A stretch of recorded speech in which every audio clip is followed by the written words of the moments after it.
मैं चेतरा मीना, सहायक आचार्य, राजकीय महाविद्यालय Karauli, BSc third year, paper third, development biology.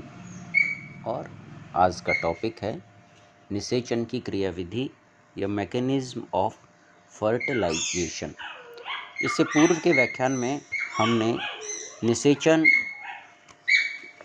की सामान्य वो इंट्रोडक्शन, निषेचन के प्रकार आदि के बारे में वो अध्ययन कर चुके थे। उसमें सामान्य सी वो बात हमने करी थी। नर युग्मक व मादा युग्मक का केंद्रक और कोशिका द्रव का आपस में संलयन होना निषेचन कहलाता है।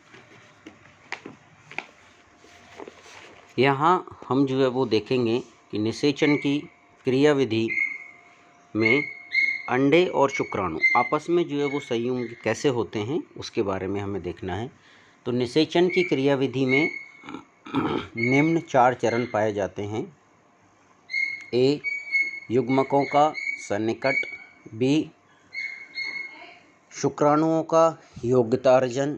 सी, शुक्राणु का अंडे में प्रवेश। डी, अंडे का सक्रियण। और ई, एम्फीमिक्सिस या उभय मिश्रण। इन 5 पूरी प्रक्रियाओं में, इन 5 पूरे चरणों में निषेचन की क्रिया संपन्न होती है।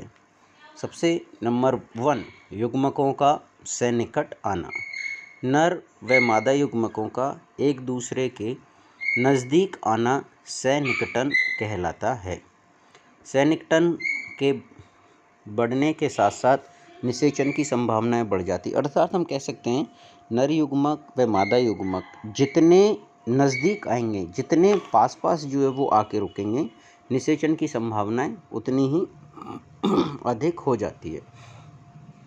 जंतुओं में सन्निकटन आने के वो उपाय, कुछ मेथड्स वो काम में लेते हैं। उसमें नंबर 1 है शुक्राणुओं की संख्या का अधिक होना, मतलब शुक्राणु अत्यधिक मात्रा में संख्या में वो उत्सर्जित किए जाते हैं। अंडाणुओं के साइज का बड़ा होना। शुक्राणुओं में संग्रहित खाद्य पदार्थ अल्प मात्रा में पाए जाते हैं जिससे ऊर्जा स्रोत सीमित है, इसलिए शुक्राणुओं का स्खलन एजुकुलेशन तक निष्क्रिय रखा जाता है ताकि निषेचन से पूर्व उनमें ऊर्जा स्रोत समाप्त हो जाए। कहने का यहाँ तात्पर्य है कि शुक्राणु जब नर जंतु के शरीर में होते हैं उस समय वो निष्क्रिय अवस्था में होते हैं, लेकिन जैसे ही उन्हें बाहर त्यागा जाता है केवल उसी समय उसमें ऊर्जायन या सक्रियन की प्रक्रिया प्रारंभ होती है। आंतरिक निषेचन का उद्भव भी निषेचन की संभावनाओं को बढ़ाने का एक प्रयास है। इसमें सन्निकटन की संभावना अत्यधिक होती है।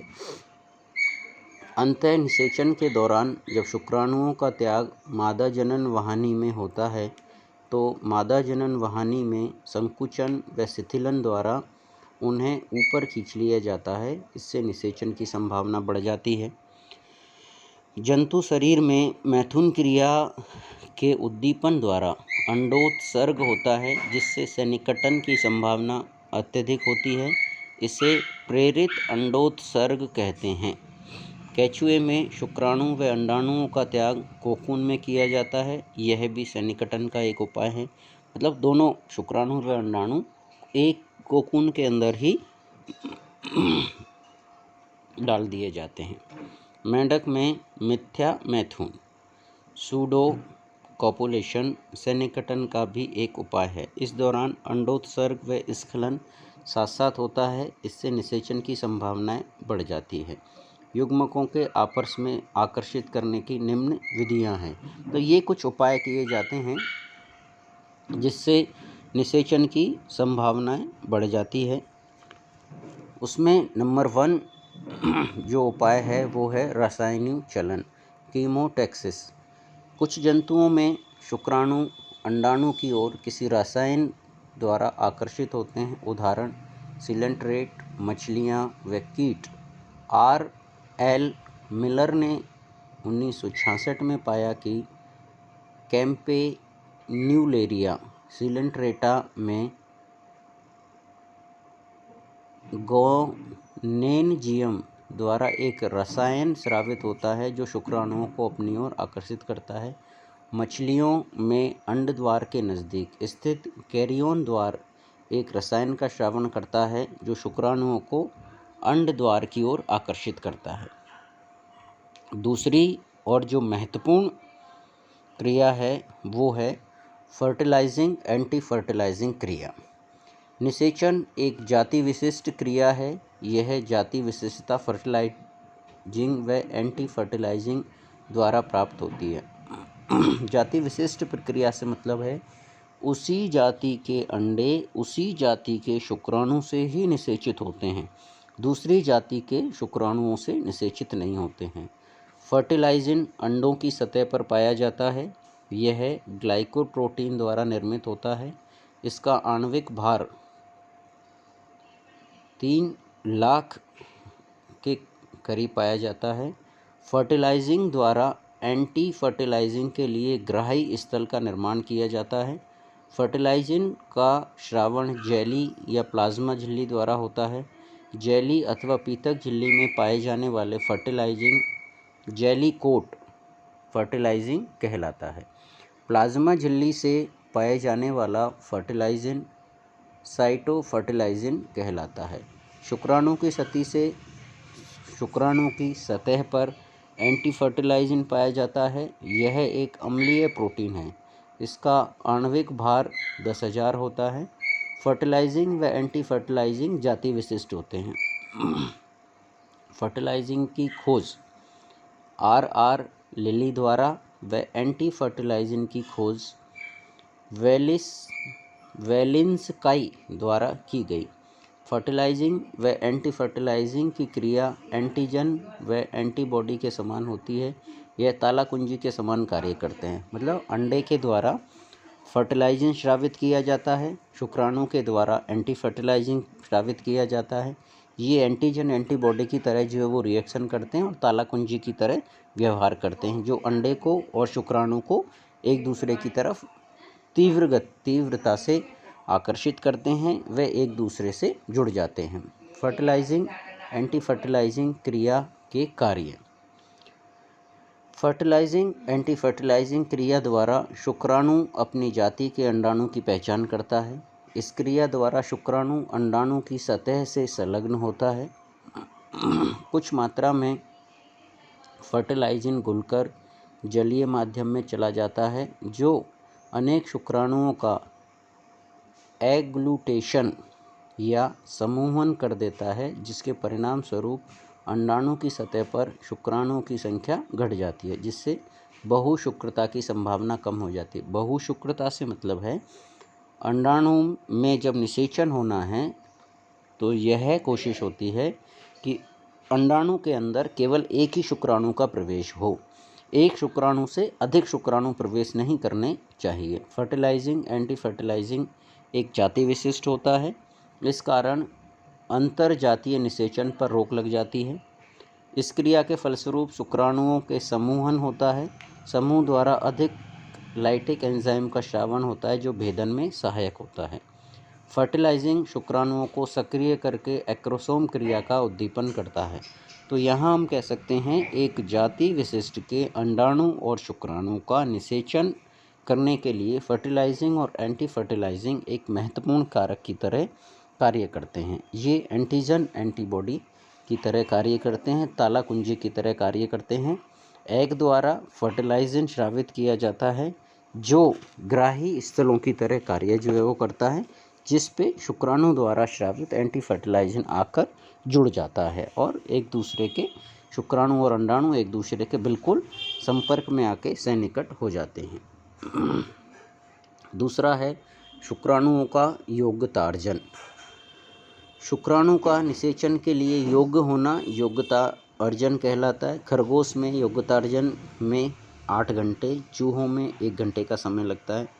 मनुष्य में शुक्राणु 7 घंटे तक मादा वाहिनी में रहने पर निषेचन के योग्य हो पाते हैं। योग्यता अर्जन के दौरान विशिष्ट ग्राही स्थलों का अनावरण हो जाता है। योग्यता अर्जन मादा जनन वाहिनी अथवा एपिडिडाइमिस में होता है।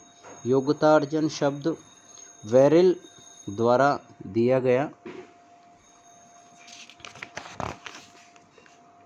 नंबर तीसरा है एक्रोसोम क्रिया।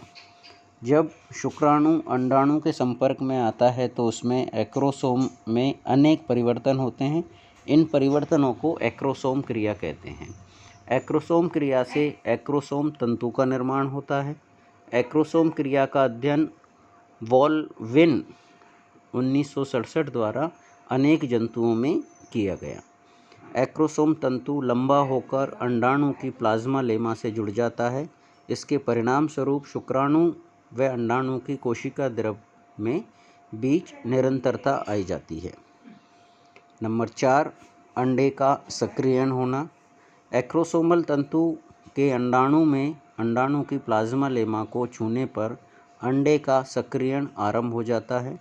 अंडे का सक्रियण में निम्न 3 चरण होते हैं: निषेचन शंकु का निर्माण, कॉर्टिकल क्रिया व निषेचन झिल्ली का निर्माण, और तीसरा है उपापचय क्रियाएं। निषेचन शंकु का निर्माण। जब एक्रोसोम तंतु अंडे की प्लाज्मा लेमा के संपर्क में आता है तो उस स्थान पर एक उभार का निर्माण हो जाता है जिसे निषेचन शंकु कहते हैं। इसमें होकर शुक्राणु को ग्रहण किया जाता है। इसे ग्राही शंकु भी कहा जाता है। निषेचन शंकु धीरे धीरे शुक्राणु के केंद्रक मध्य भाग व पूंछ को अंदर धंसाता जाता है। इस प्रकार यह अंडाणु को फैगोसाइटोसिस क्रिया से अंदर ग्रहण करता है। दूसरी, कॉर्टिकल क्रिया व निषेचन झिल्ली का निर्माण।